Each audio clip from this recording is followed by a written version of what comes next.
विधान परिषद के चुनाव हेतु आज भाजपा राका शिवसेना समर्थित भाजपा के उम्मीदवार अविनाश ब्राह्मणकर ने अपना नामांकन भरा। इस अवसर पर सांसद प्रफुल्ल पटेल, पूर्व पालक मंत्री परिणय फुके, विधायक विनोद अग्रवाल, राजकुमार मंडोले बडोले, संजय पुराम रंग डाले, जिला परिषद गोंदिया अध्यक्ष पूर्व विधायक राजेंद्र जैन आदि नजन प्रमुखता से उपस्थित थे। उसी प्रकार कांग्रेस के समर्थित उम्मीदवार पूर्व विधायक गोपाल दास अग्रवाल के पुत्र प्रफुल्ल अग्रवाल, इन्होंने भी कांग्रेस उम्मीदवार का नामांकन भरा। इस अवसर पर महाराष्ट्र प्रदेश पूर्व अध्यक्ष नाना भाऊ पटोले, सांसद प्रशांत पटोले, नगर अध्यक्ष सचिन शेडे, गप्पू गुप्ता, जय श्री बोरकर आदि नगर परिषद पार्षद प्रमुखता से उपस्थित थे। सतीश पारधी की रिपोर्ट।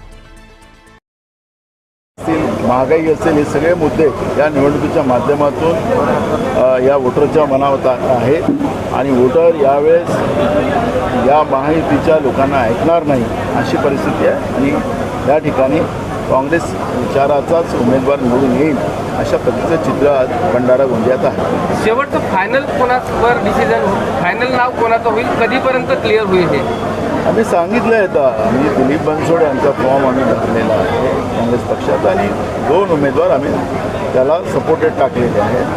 4 तारखेला या सगळ्या गोष्टीचं एकदम क्लिअरिटी आपल्या सगळ्याच्या समोर येईल। प्रफुल्ल अग्रवाल यांच्या देखील नावाची चर्चा होती, काय सांगाल? आम्ही विचार केलेला आहे, कारण की राजकारण हे एक रणनीतीचा भाग असतो आणि रणनीतीचा भाग असल्यामुळे त्या पद्धतीची एक रणनीती आम्ही तयार केलेली आहे आणि मला वाटतं की याच्यातली एकदम स्पष्टता आपल्याला 4 तारखेला कळेल। नाना जी, आप 2 नाम जो बता रहे हैं अभी, गोंदिया भंडारा विधानसभा परत बोलतो। आज आम्ही गोंदिया भंडारा स्थानिक स्वराज संस्थेच्या विधान परिषदकरिता जी जागा भरायची आहे, महायुतीचे भारतीय जनता पार्टीचे उमेदवार अविनाश ब्राह्मणकर यांच्या आज नामांकन आम्ही भरलेलं आहे आणि या महायुतीच्या आमचा उमेदवार भरघोस मतानं निवडून येतील, त्यामध्ये आमच्या मनामध्ये शंका नाही। त्याचं मूळ कारण आहे की भारतीय जनता पार्टीचे, राष्ट्रवादी काँग्रेस पक्षाचे आणि सोबत शिवसेनाचे जे मतं आहे ते तिन्ही धरून खूप मोठा अंतर आहे दुसऱ्या उमेदवारांच्या पेक्षा। दुसरी महत्त्वाची गोष्ट ही आहे की जे उमेदवार भारतीय जनता पार्टीने दिला आहे तो सर्वांना एक लोकप्रिय उमेदवार म्हणून ते पसंतीचे आहे, सामान्य कार्यकर्ता आहे, ज्यांनी अत्यंत गरिबीतून त्यांचा समाजकारण राजकारण सुरू केलं, जिल्हा परिषदवर अनेक वेळा निवडून गेले आणि तुम्हा सगळ्या लोकांना माहीत आहे की मागच्या विधानसभेमध्ये साकोली विधानसभा क्षेत्रातून भारतीय जनता पार्टीने त्यांना महायुतीचा उमेदवार म्हणून दिला होता।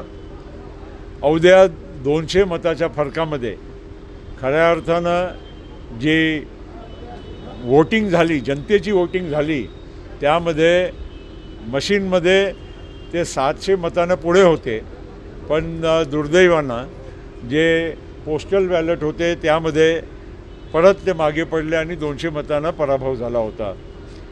खऱ्या अर्थानं त्यांची विजयच होती, जनतेची विजय होती, जनतेची पसंती होती।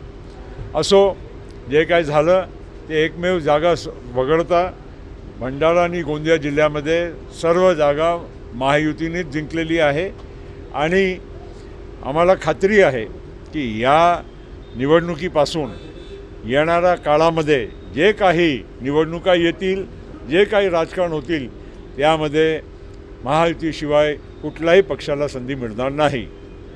सर, राज्यात 17 जागांवर निवडणुका होत आहे, महायुतीला किती जागांवर विजय?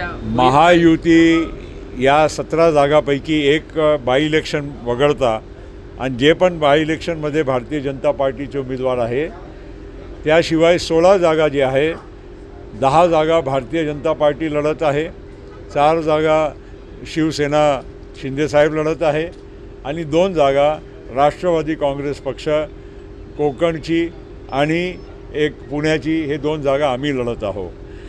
17च्या 17 जागामध्ये जर तुम्ही हिशोब धरला तो एकाही ठिकाणीमध्ये महायुती कमी पडत नाही. उलट इतक्या प्रचंड बहुमत आहे की सगळ्याच्या सगळ्या जागा पहिल्याच फेरीमध्ये आमच्या सगळ्या निवडून येतील. आजच्या